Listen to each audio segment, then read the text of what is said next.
Hey, this will be a video chart on BFHJ. Did this one a few days ago, I think, maybe before it started to pull back a little bit, I'm not sure. But nonetheless, has pulled back. But the good part is, after today, I think quite a few people are now smiling with the increase in volume and then the very nice green candlestick today. It was up just under 50% on the day. So a nice little comeback from the bulls. So it's good to see that they were able to pretty much put an end to the bears pullback here and start to flex their muscles again. These lines that you see were from the last time I did the video, so I'm just going to update it real quick, and that way everybody can kind of see what's going on.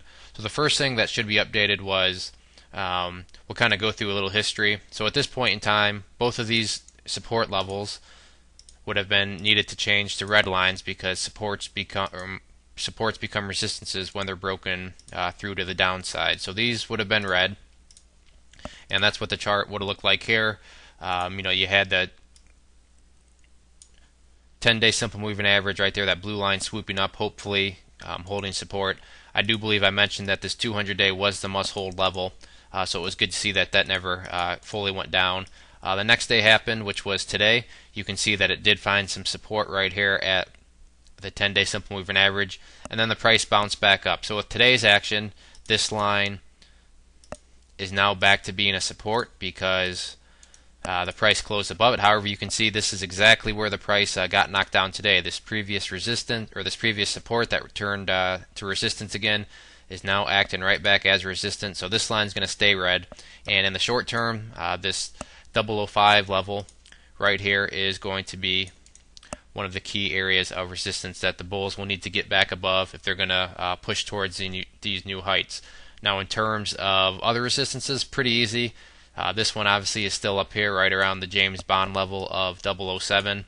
But the key thing with this one is more so, I think, in the volume. If volume can start increasing again, especially after a big day like this, then I don't think 0.005 is going to put up much of a fight at all. And I wouldn't be surprised to see it retest some of these previous highs, but that's going to be very dependent on volume. If this was kind of just a one-day wonder burst and then volume drops back off, then I don't think the bulls will be able to maintain that momentum in order to get it back up here.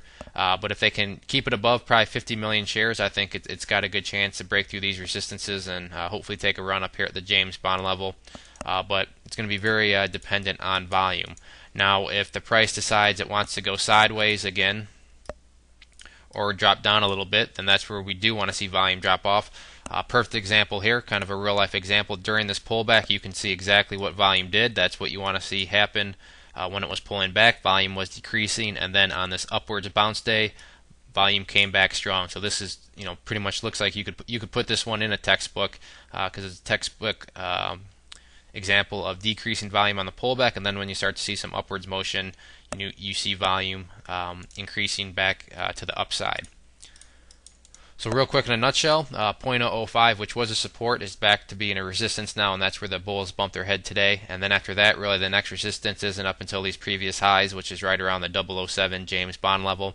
In terms of supports, once again, still have this level now that we converted back into a support after today, which is at 0.0041, and we do have these moving averages. For the overall chart, we're going to want to make sure that the 200-day continues to hold, because once again, if the price were to come down here, bounce around before heading back up, that would give us a set of lows right here, and then the next set of lows would be down here, which this set would be higher than that one, which would give us the ability to draw an uptrend line like that.